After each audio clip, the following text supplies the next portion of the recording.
Toujours concernant l'antibiogramme, par définition, l'antibiogramme consiste à tester la sensibilité des bactéries avec divers antibiotiques. Ça veut dire quoi? Mettre en contact d'une bactérie beaucoup d'antibiotiques pour déterminer sa sensibilité face à ces antibiotiques.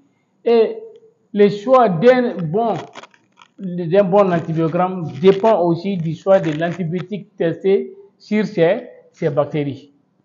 Dans cette vidéo, bonjour et bienvenue. Nous allons vous montrer d'abord le choix des antibiotiques qu'il faut utiliser contre les bacilles gram négatifs, les choix des antibiotiques testés contre les bacilles gram positifs, les antibiotiques qu'il faut tester contre les cocci gram négatifs, les antibiotiques qu'il faut tester contre les cocci gram positifs. Il faut savoir que dans cette vidéo, on va vous montrer d'abord de façon théorique la liste des antibiotiques qu'il faut tester sur une bactérie, que ce soit gram positif ou gram négatif, que ce soit bacille ou la forme coccique. Maintenant, voici pour vous quelques antibiotiques testés contre les bacilles à gram négatif. On a l'amoxicilline plus l'acide clavulanique, on a les ceftazidime, les ceftriaxone, l'imipenem, les cefoxitine, les ticarcilline et puis les céphalotines.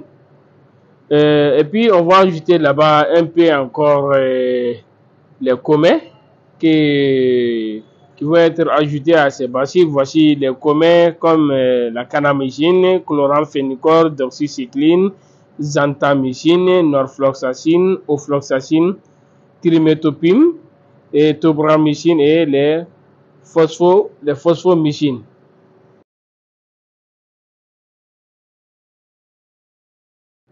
Voici pour vous aussi ici aussi des antibiotiques testés contre les cocci gram positifs. On a les clindamycine, les lincomycine, oxacilline, vancomycine, les pénicilline G, érythromycine, quinipristine.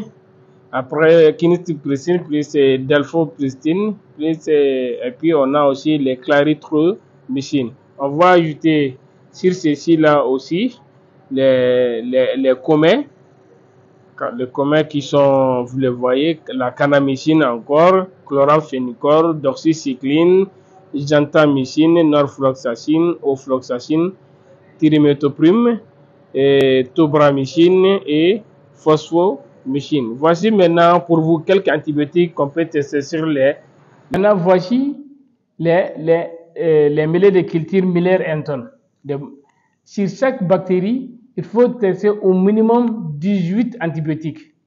Sur chaque bactérie, il faut tester minimum 18 antibiotiques. Ça, c'est des boîtes de 10 cm. On a des boîtes de 12 cm. Mais dans ces boîtes de 10 cm, il faut mettre 10 antibiotiques. Et on va essayer de schématiser pour vous comment on va placer les antibiotiques sur les boîtes.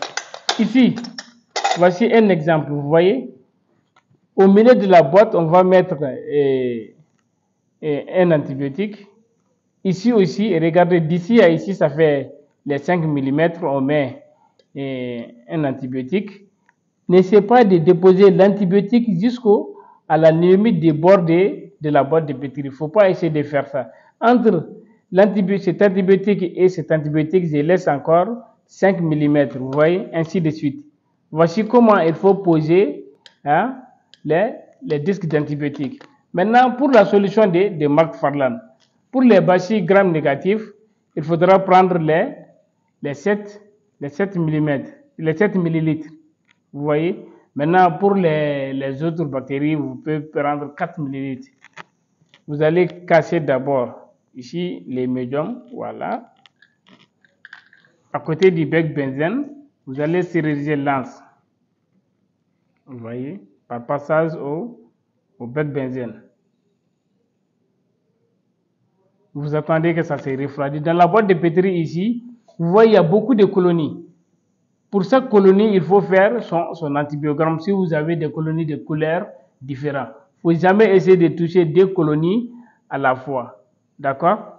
Maintenant, ça se refroidit. Vous voyez la colonie jaune qui est ici. Je vais juste prendre. Vous voyez, je l'ai pris. À côté du bec benzène, maintenant, je vais mélanger dans l'échantillon physiologique. D'accord? Vous voyez, il faut bien mélanger. Si vous avez un densitomètre, vous devrez prendre, ça fait 0,5. 0,5, la densité optique est égale à 0,5 à comparer.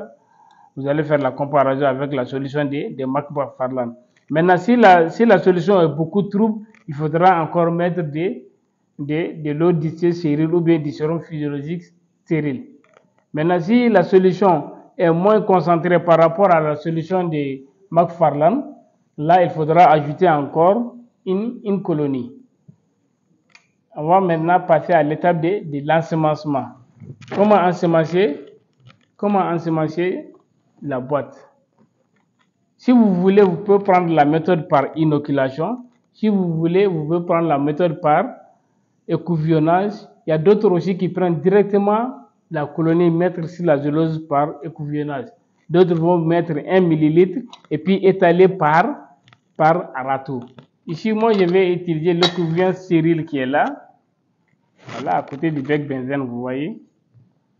Voici la solution. Je vais juste tremper. Je vais éliminer l'excès.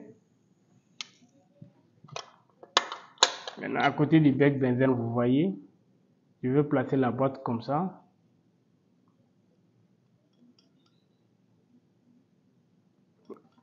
Arrivé à 60 degrés, je renverse.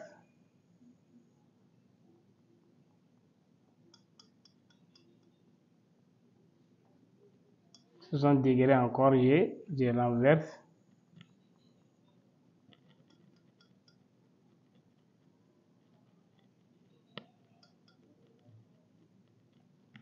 Encore, je renverse. Vous voyez, il faut bien étaler de façon uniforme à ce que toutes les parties de la boîte, l'écouvillon passe dans toutes les parties de la zélose. Vous voyez, maintenant je vais lécher. Il faudra faire ça pour toutes les 4 boîtes. C'est comme ça qu'il faut ensemencer par écouvillonnage. Maintenant, vous allez attendre 3 minutes avant de déposer les antibiotiques. Là, pour vous montrer, vous voyez. Maintenant, regardez ici, vous voyez comment ça est.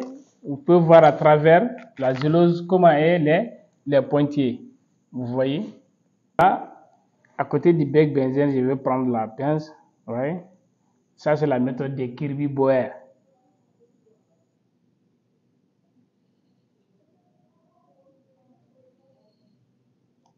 Maintenant, vous voyez, je vais déposer ça à côté.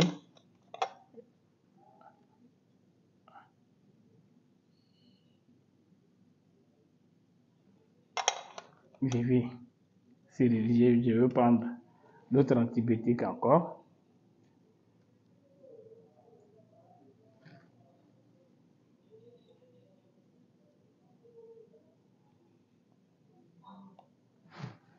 Voilà, je dépose ça à côté aussi et garde toujours à côté du bec benzène ici aussi cette partie comme maintenant, regardez.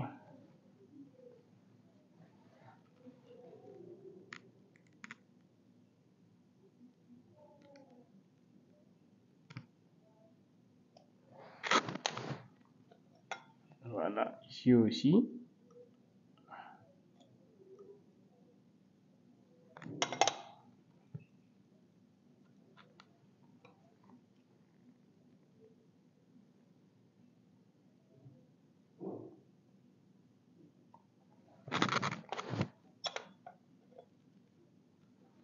Ici aussi, vous voyez.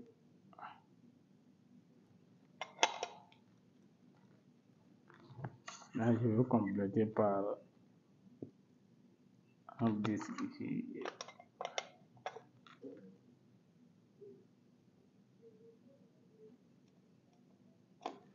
Voilà, vous voyez maintenant comment on pose. Et regardez dans la boîte ici, vous voyez les 5 antibiotiques. Vous voyez qu'ils ne sont pas à côté l'un de l'autre et que ici aussi, la distance entre l'antibiotique et ici, j'ai laissé 1 cm, vous voyez, ainsi de suite. Vous allez faire la même chose pour les 3 boîtes, d'accord? Ça fait 15. Maintenant, je vais compléter à 20 parce que vous devez tester au minimum 18. Dans chaque boîte, vous avez des 10 cm, il faut mettre 5 antibiotiques. Maintenant, vous allez mettre le nom et la date de l'échantillon que vous avez testé sur la boîte de pétri, d'accord? En pas vert en haut ici, vous allez identifier la date et le numéro de l'échantillon. Ici, j'ai marqué la boîte, c'est pour vous montrer comment on pose les antibiotiques sur la boîte. Et je vous ai dit aussi de ne pas toucher des colonies de couleurs différentes. Sinon, vous allez avoir un exemple ici. Et regardez ici, ici, qu'est-ce que vous remarquez ici? Vous voyez, dans la zone d'inhibition, il y a encore des colonies, vous voyez. Il y a la zone d'inhibition et puis il y a des colonies. Vous voyez, ça, ce sont des erreurs. Vous voyez, il y a des parties où vous voyez la zone d'inhibition. Dans la zone d'inhibition encore, il y a des colonies. Ça, ce sont des erreurs et puis qu'il faut reprendre. C'est-à-dire, si vous avez un résultat d'antibiotique comme ça, d'antibiogramme comme ça, vous devez reprendre. Vous voyez ici aussi, et regardez, il y a la zone d'inhibition, et puis vous voyez aussi, il y a une colonie. Ça veut dire qu'il y a quelque chose qui ne va pas.